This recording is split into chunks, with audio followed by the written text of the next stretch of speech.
আমাদের হবিগঞ্জে এত সুন্দর সুন্দর জায়গা আগে কখনো আমি জানতাম না। এখানে আসার পর যা উপভোগ করেছি তা বলার মতো নয়। আমাদের এই জায়গায়, আমাদের এই কলিপুরে এত এত সুন্দর সুন্দর জায়গা, এই হবিগঞ্জের ভিতরে এত সুন্দর জায়গা আমি কখনো দেখিনি ভাই। দেখতে হলে আপনার চলে আসেন আমাদের হবিগঞ্জ। এখানে আসার পর যোগাযোগ করিয়েন, অবশ্যই নিয়ে আসবো। আর এই ভিডিওর লাস্টে আপনাদেরকে অনেক সুন্দর সুন্দর জায়গার অনেক কিছু দেখাবো। একজনে ছবি আঁকে এক মনে ও হয়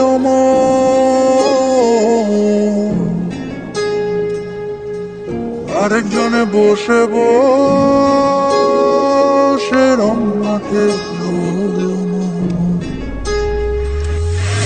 একজনে ছবি আঁকে এক মনে ও হয় আরেকজনে বসে বসে রং মাখে ও হয় একজনে ছবি আঁকে এক মনে ও